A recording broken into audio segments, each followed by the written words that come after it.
आपका स्वागत है। आइए दोस्तों, अभ्यास प्रश्नोत्तरी के माध्यम से हम बाल मनोविज्ञान के जटिल कंसेप्ट को बहुत ही सरल भाषा में समझने का प्रयास करते हैं। 100% आपको मेरा ये तरीका बहुत ही इंटरेस्टिंग और मज़ेदार लगेगा। तो शुरू करते हैं आज की अपनी इस लॉकडाउन सीरीज़ को, जिसको हम संज्ञान से शुरू करते हुए आगे बढ़ेंगे। तो दोस्तों, हम संज्ञान पर आज बात कर रहे हैं। संज्ञान जो कि एक सबसे महत्वपूर्ण पहलू जिसका अगर कोई है तो वो है चिंतन, थिंकिंग। संज्ञान का सबसे महत्वपूर्ण पहलू है चिंतन। तो आज के अपने जो प्रश्न रहेंगे वो इस चिंतन के इर्द गिर्द ही रहेंगे, जो आपको आपकी रीट और टेट या अन्य शिक्षक भर्तियों के लिए बहुत ही महत्वपूर्ण रहेगा और आपको कंसेप्ट को समझने में भी आसानी रहेगी। तो आपको इस वीडियो की स्क्रीन पर आपको प्रश्न दिखेगा, आपको अच्छे से प्रश्न को रीड करना है, उसके बारे में सोचना है। तो स्टार्ट करते हैं। आपकी स्क्रीन पर अब पहला प्रश्न देखिएगा। प्रश्न है आपका पहला कि चिंतन को एक प्रकार का पहला ऑप्शन आंतरिक भाषण यानी इनर स्पीच कहा गया है, प्रकट प्रयत्न एवं त्रुटि व्यवहार माना गया है, तीसरा ऑप्शन है नियंत्रित व्यवहार माना गया है, और चौथा ऑप्शन है स्मृति का एक प्रकार माना गया है। तो देखिएगा दोस्तों, चिंतन पर आधारित अपना यह प्रश्न है। बहुत प्यारा प्रश्न है। देखिए, चिंतन क्या है? चिंतन एक मानसिक प्रक्रिया है, मेंटल प्रोसेस है। यहां हमारे सीपीयू में होने वाली प्रोसेसिंग है, मानसिक प्रक्रिया है, या हम ये कह सकते हैं ये एक मानसिक जोड़ तोड़ है, मानसिक जोड़ तोड़ है जो यहां चलता रहता है, जो हमें दिखाई नहीं देता। हमारे दिमाग में जो हमारा जोड़ तोड़ चलता रहता है वो हमें दिखाई नहीं देता। इस प्रकार हम इसको क्या कह सकते हैं? जो दिखाई नहीं देता, जो प्रकट नहीं होता, हम उसे क्या कहेंगे? ये अप्रकट है। तो अर्थात ये हमारा अप्रकट व्यवहार है। तो चिंतन क्या है? एक मानसिक जोड़ तोड़ है जो दिखाई नहीं देता, अर्थात अप्रकट व्यवहार है, जिसको इंग्लिश में कहा जाता है कवर्ट बिहेवियर है। ये हमने कहा ये एक मानसिक प्रक्रिया है। कैसे? जब मानसिक प्रक्रिया का मतलब है जब हमारे सामने कोई समस्या आती है तो हम उस समस्या का क्या करेंगे? समाधान यानी प्रॉब्लम को सॉल्व करेंगे। तो मानसिक प्रक्रिया क्या है?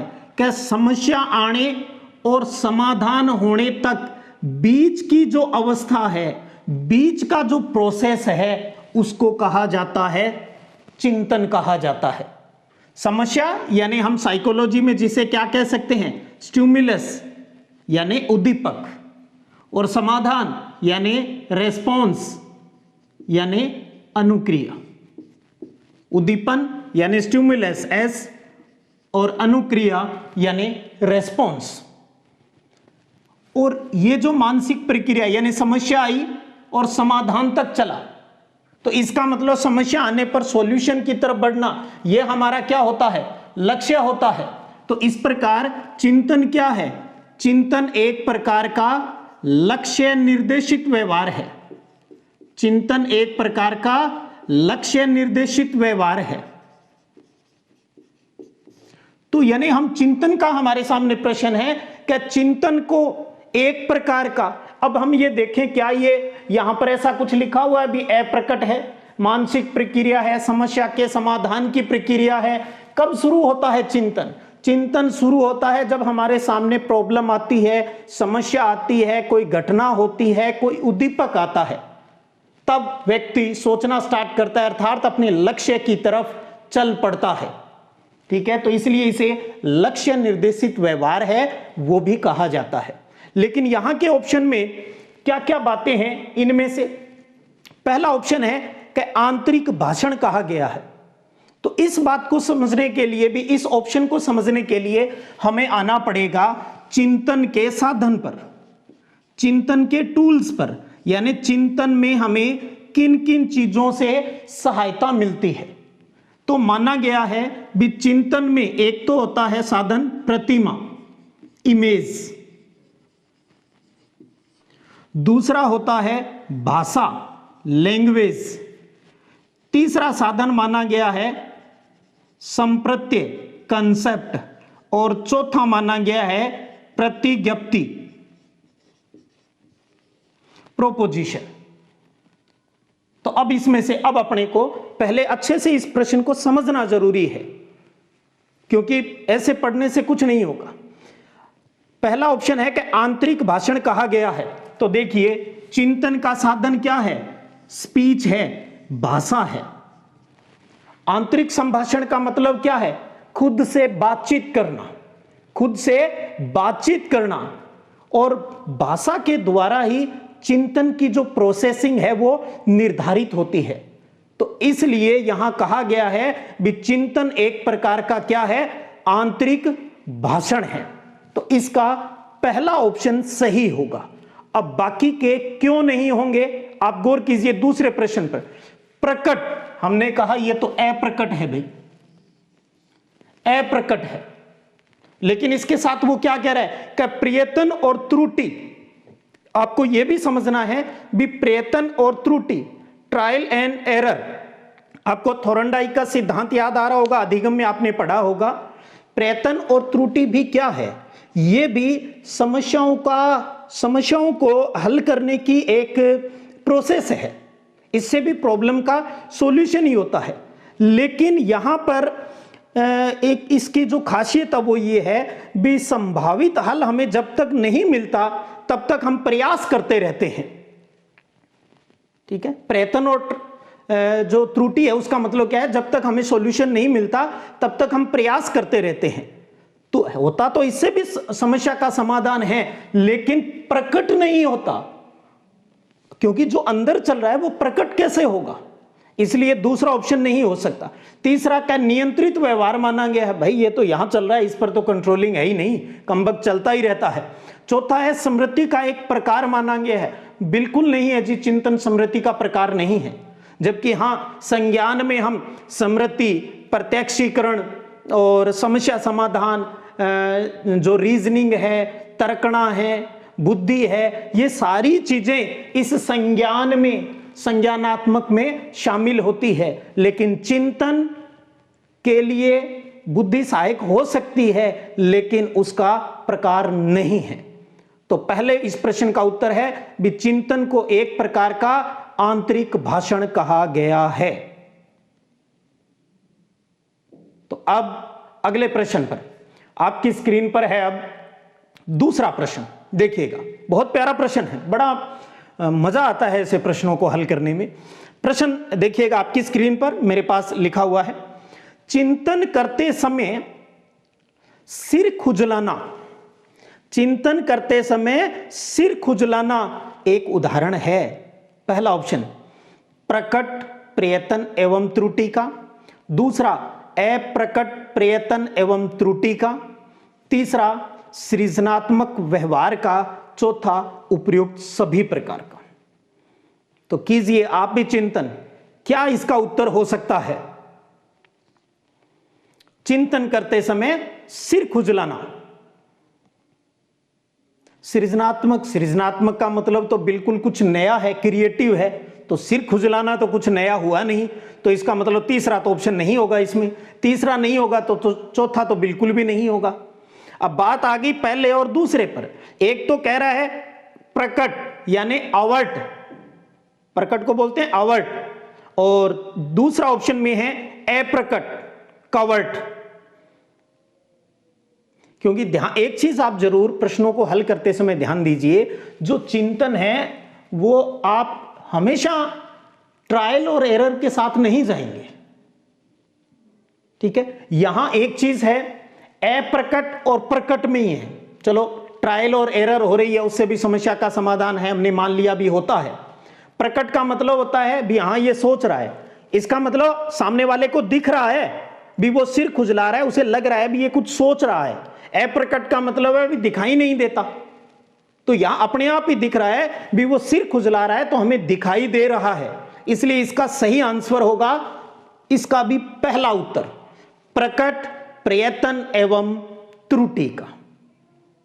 देखिए इस तरीके से रीट में क्या होगा, रीट में कोई मुश्किल नहीं आएंगे प्रश्न, समझ पर आधारित अप्लाइड प्रश्न आएंगे, सिंपल सिंपल प्रश्न, बस आपकी समझ होनी चाहिए टॉपिक को लेकर। ठीक है, तो दूसरे प्रश्न के बाद आगे बढ़ते हैं दोस्तों। तीसरा प्रश्न स्क्रीन पर देखेंगे आप, प्रश्न बोल रहा हूं मैं, निम्न में से असत्य कथन बताइए। असत्य कथन बताना है। असत्य कथन यानी जो गलत है, कईयों को इनमें भी दिक्कत रहती है भी सत्य है सत्य नहीं है, तो ध्यान दीजिएगा ऐसे प्रश्न कई बार गलत हो जाते हैं। तो पहला ऑप्शन है कि चिंतन एक सरल मानसिक प्रक्रिया है, हमें गलत छांटना है, तो आप बताइए चिंतन एक मानसिक प्रक्रिया है या नहीं। हम पहले बात कर चुके हैं भी चिंतन एक मानसिक प्रक्रिया है, ये पहला सही है। दूसरी बात करें दोस्तों कि चिंतन की शुरुआत किसी न किसी समस्या से होती है, तो चिंतन की शुरुआत समस्या से होती है तभी तो व्यवहार लक्ष्य निर्देशित होता है, तो यह भी सही है। तीसरा है कि चिंतन प्रतीकात्मक स्वरूप की विचारात्मक प्रक्रिया है, यानी सिंबल के माध्यम से एक किसी के माध्यम से विचारात्मक, वही मानसिक प्रक्रिया विचार करने की बात है, तो यह भी सही है। और इसी तरह की एक डेफिनेशन भी दी हुई है सिल्वरमैन की। सिल्वरमैन की एक डेफिनेशन है, वो बोल रहा हूं मैं कि चिंतन एक ऐसी मानसिक प्रक्रिया है जो हम लोगों को उद्दीपक तथा घटनाओं के प्रतीकात्मक प्रतिनिधित्व द्वारा किसी समस्या का समाधान करने में मदद मिलती है। तो बिल्कुल उसी की बात में से डेफिनेशन में से उठाया हुआ तीसरा ऑप्शन है। चौथा है कि चिंतन में हमेशा प्रयत्न एवं त्रुटि की प्रक्रिया होती है, तो दोस्तों हमेशा नहीं होती है। ठीक है, तो ये आपका चौथा ऑप्शन है वो पूर्णतः सही नहीं है, तो इन चार ऑप्शन में प्रश्न के हिसाब से सही उत्तर हुआ चौथा ऑप्शन। आगे बढ़ें दोस्तों, सोचते रहिएगा, टॉपिक हमने चिंतन का ही किया है, आप भी चिंतन कीजिएगा। चिंतन चिंतन में आज बहुत कुछ सीख जाएंगे, कंसेप्ट क्लियर हो जाएंगे अपने। ठीक है, चौथा प्रश्न देखिए आपकी स्क्रीन पर, दीवा स्वप्न देखना यानी डे ड्रीमिंग एक उदाहरण है। डे ड्रीमिंग दिन में सपना देखना किस प्रकार का उदाहरण है? देखिए ऑप्शन है आपका अभिसारी चिंतन यानी कन्वर्जेंट थिंकिंग का, दूसरा ऑप्शन है सृजनात्मक चिंतन यानी क्रिएटिव थिंकिंग का, और तीसरा ऑप्शन है आपके सामने स्वैली चिंतन यानी ऑटोस्टिक थिंकिंग का, और चौथा है तर्कणा यानी रीजनिंग का। तो इस प्रश्न के लिए आपको दोस्तों क्या पता होना चाहिए? आपको पता होना चाहिए चिंतन के प्रकार। ये इसकी बात करें हम, चिंतन के प्रकार की जानकारी होना चाहिए। जिग्बार्डो और रुच ने दो प्रकार बताए थे चिंतन के। एक तो बताया था उन्हें ऑटोस्टिक यानी स्वैली चिंतन, और दूसरा उन्होंने हमें प्रकार बताया था यथार्थवादी चिंतन, रियलिस्टिक थिंकिंग।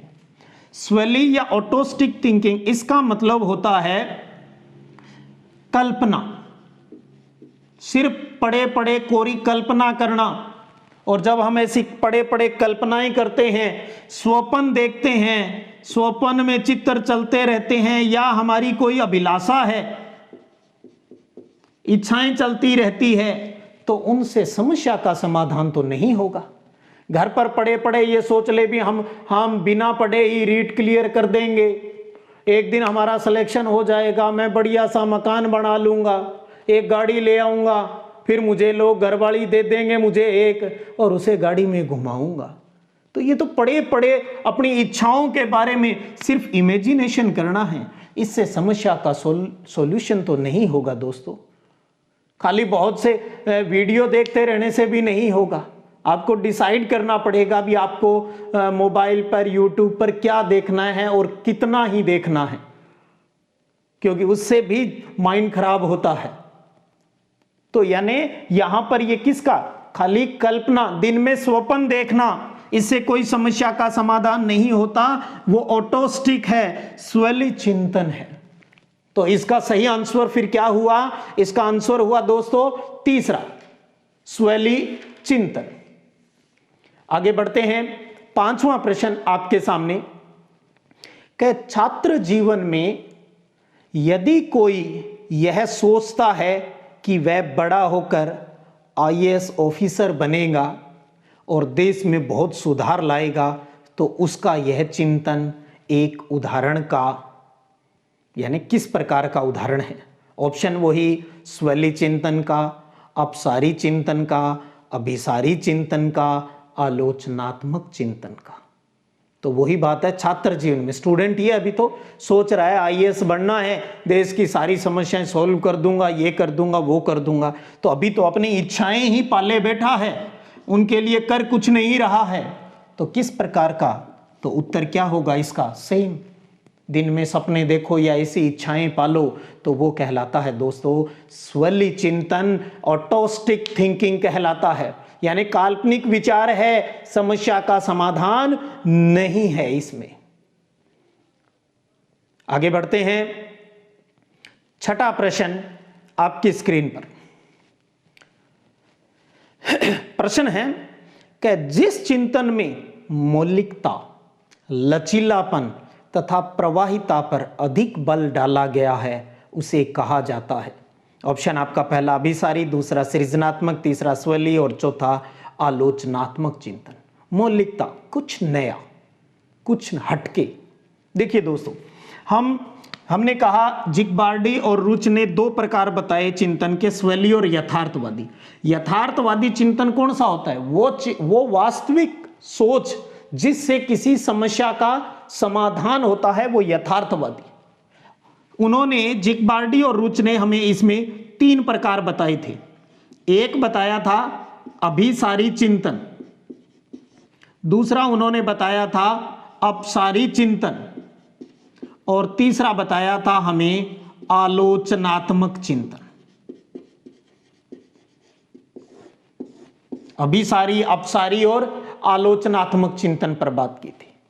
अभिसारी चिंतन दोस्तों वो होता है जब समस्या का एक ही सॉल्यूशन निकलता है, एक ही सॉल्यूशन निकलता है, कोई भी सोचे बस उसी उत्तर पर आ जाते हैं कि पेन क्या काम आता है, लिखने के काम आता है, तो एक रटा रटाया आंसर दे दिया, तो वो अभिसारी चिंतन है।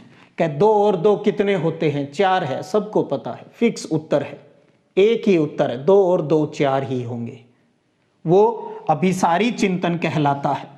दूसरा होता है अपसारी चिंतन, जिसमें एक से अधिक सॉल्यूशन बनते हैं, एक से अधिक प्रकार के सॉल्यूशन होते हैं, वो अपसारी चिंतन होता है। जैसे आपको कह दे ये पेन क्या काम आता है, पेन लिखने के काम में आता है। स्कूलों में था टीचर, अब तो क्या है, आजकल तो होता है नहीं, पहले अंगुलियों के बीच में दबाने के भी काम आता था। ईंट के हम बहुत से उपयोग बता सकते हैं क्या काम में आता है। तो यानी जब किसी चीज के असाधारण प्रयोगों की बात आती है दोस्तों, तो वो अपसारी चिंतन होता है। और आलोचनात्मक चिंतन का मतलब होता है किसी के गुण और दोष देखकर उसके बारे में अपनी विचार देना। जैसे कोई कह दे भी फलाना राम मेरा साथी है, वो बड़ा होकर पीएम बनेगा, प्राइम मिनिस्टर बनेगा, वो बहुत बड़ा बिजनेसमैन बनेगा, तो जिस व्यक्ति में आलोचनात्मक चिंतन होगा वो उसके अच्छे और बुरे गुण और दोष पर चर्चा करेगा, उसके बाद बताएगा भी ये ऐसा करने में सक्षम है या नहीं है। और यहां अब हमारा प्रश्न है कि वो चिंतन जिसमें मौलिकता, लचीलापन और प्रवाहिता, यानी बिल्कुल नया विचार, जो आपसे पहले ऐसा किसी ने नहीं किया था, वो कहलाता है दोस्तों क्रिएटिव थिंकिंग, यानी सृजनात्मक चिंतन। एक चीज बड़ा कंफ्यूजन रहता है भी, सृजनात्मक चिंतन में क्या केवल अपसारी चिंतन होता है या अभिसारी चिंतन या अन्य चिंतन भी होते हैं?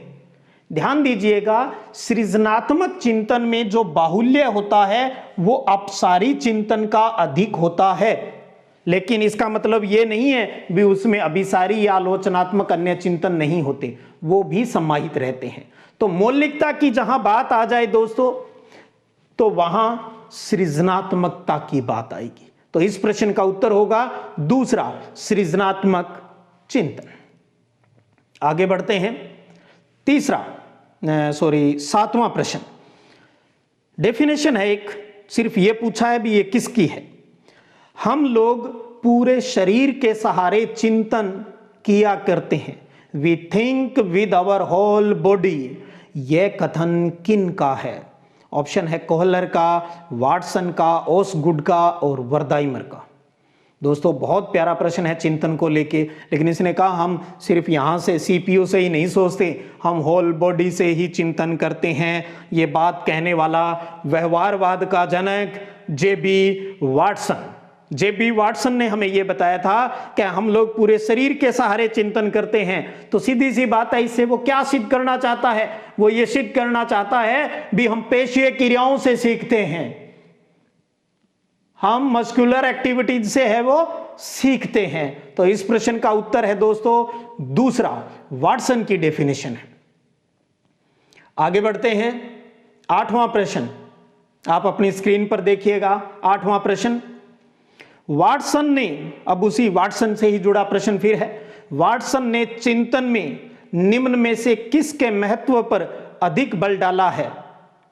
ऑप्शन है पहला मस्तिष्कीय क्रियाओं पर, दूसरा पेशीय क्रियाओं पर, तीसरा है अमूर्त क्रियाओं पर और चौथा है मेरुदंडीय क्रियाओं पर, स्पाइनल कॉर्ड वाली एक्टिविटीज पर। तो अभी अभी हमने बात की, उसने कहा कि हम लोग पूरे शरीर के सहारे चिंतन करते हैं, वाटसन ने हमें ये बताया। तो इसका मतलब इसका सही और सटीक आंसर क्या होगा?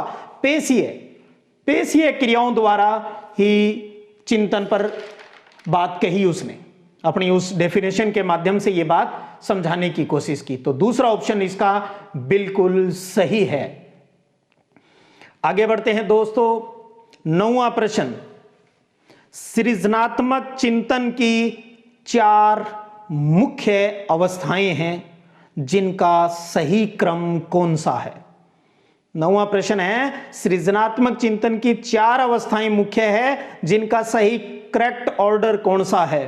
तो 4 अवस्थाएं हैं, 4 ऑप्शनों में आगे पीछे करके लिखी हुई है भी। कभी आयोजन आप इंग्लिश पर भी गौर करें, हिंदी में एक कई नाम हो जाते हैं, इंग्लिश में एक ही है। आयोजना को इंग्लिश में प्रिपरेशन बोलते हैं, प्रबोधन को इल्यूमिनेशन बोलते हैं, प्रमाणीकरण को वेरिफिकेशन बोलते हैं और उद्भवन को इंक्यूबेशन बोलते हैं। ये 4 टर्म्स हैं, आपको सृजनात्मक चिंतन की अवस्थाओं में इनका करेक्ट ऑर्डर है वो बताना है।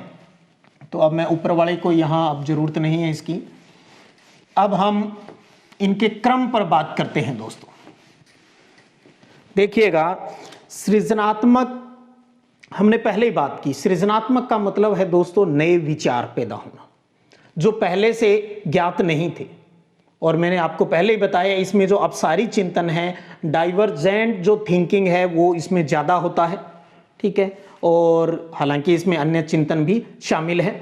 इसकी 4 जो इसने प्रश्न में कहा गया है 4 प्रमुख अवस्थाएं हैं, उनका क्रम करेक्ट ऑर्डर हमसे पूछ रहा है। बहुत प्यारा प्रश्न है, बहुत बार कंपटीशनों में आया है। तो ध्यान दीजिएगा दोस्तों, पहली जो इसकी अवस्था है वो होती है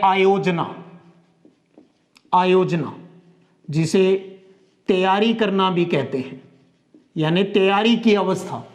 प्रिपरेशन, तैयारी करना, प्रिपरेशन तैयारी करना, क्योंकि चिंतन किसके लिए हो रहा है? सृजनात्मक हो चीज कोई भी हो, चिंतन में है समस्या आई सॉल्यूशन करना है। तो इसका मतलब हम तैयारी करेंगे। घर में कोई फंक्शन है तो तैयारी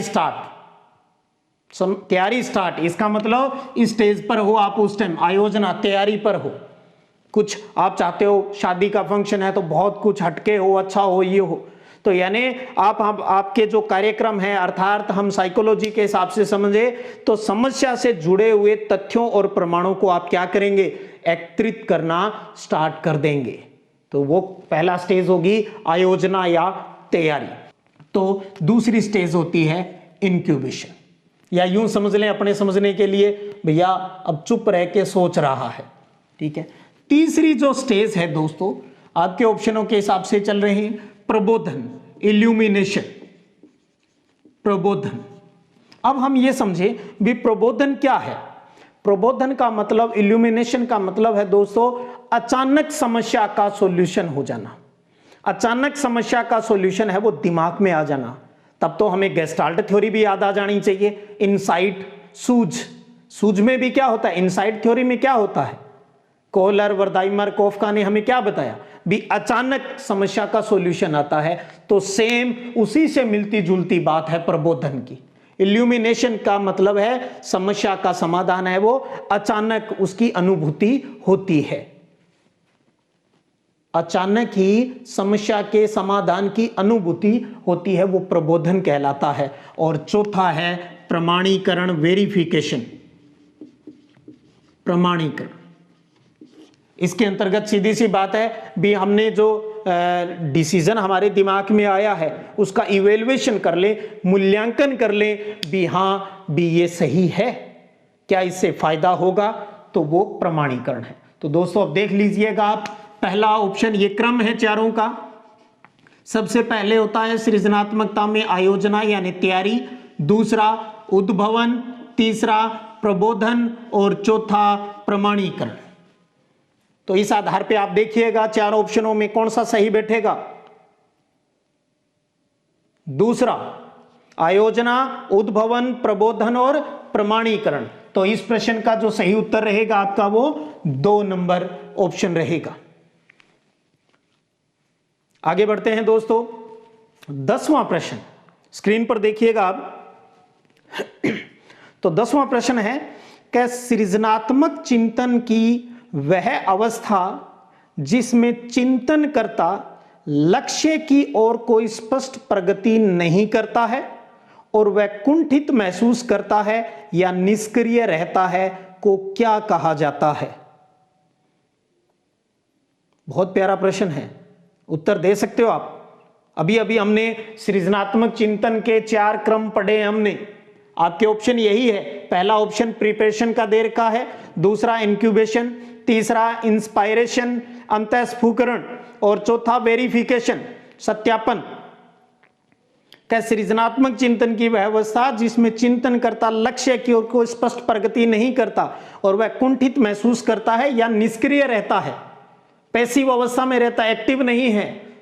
तो कौन सी है, पहले में तैयारी करता है, यही तो है दूसरी जो स्टेज हमने कहा, अपने आप को समस्या से हटा लेता है और कहता है भी मैं अब इसके बारे में सोच नहीं रहा, लेकिन हमने कहा अचेतन मन में तो यार चल ही रहा होगा। तो बहुत प्यारा प्रश्न है, तो इसका उत्तर होगा सही उद्भवन वाली बात।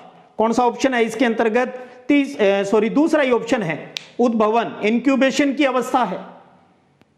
बहुत प्यारा प्रश्न है। आगे बढ़ते हैं दोस्तों, 11वां प्रश्न, चिंतन का प्रारंभ बिंदु है, चिंतन का प्रारंभ बिंदु है। ऑप्शन लक्ष्य, संघर्ष, प्रणोद, ड्राइव, तनाव।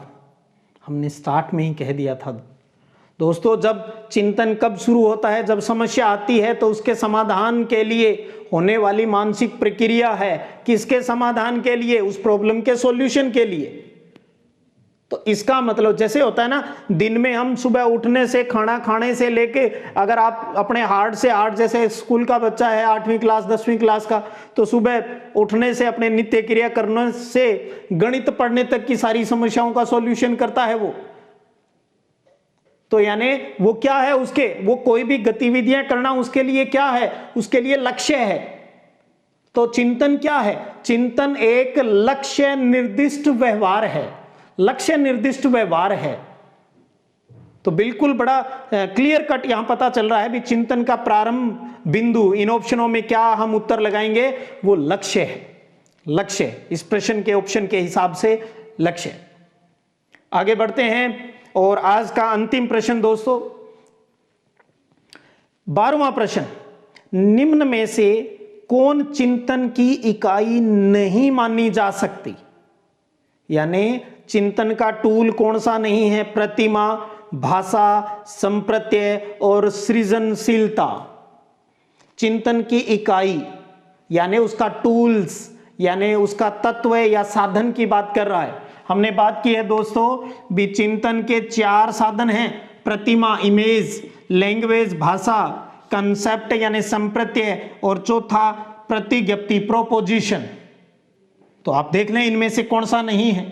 इसमें प्रतिमा दिया हुआ है, भाषा दिया हुआ है, संप्रत्यय आपको दिया हुआ है, तो इसके हिसाब से कौन नहीं मानेंगे हम? सृजनशीलता नहीं मानी जाएगी। सृजनशीलता तो चिंतन का एक प्रकार है, उसका साधन नहीं है।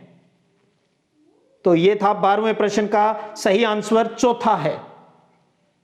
तो ये था दोस्तों आज अपने लॉकडाउन सीरीज की कहूं भी पहली कड़ी, जिसमें आज हमने थिंकिंग से संबंधित कुछ महत्वपूर्ण प्रश्नों को लेकर उनके कंसेप्ट को समझने की कोशिश की। उम्मीद करता हूं आपको कंसेप्ट समझ में आया होगा, और फिर भी आपको कोई सुझाव मुझे देने हो, आपकी कोई बात हो, तो मैं चाहूँगा आप कमेंट बॉक्स में इस बात को ज़रूर लिख दें, और आपको पसंद आए तो शेयर कीजिएगा। तो पढ़ते रहिएगा, बढ़ते रहिएगा। जय हिंद।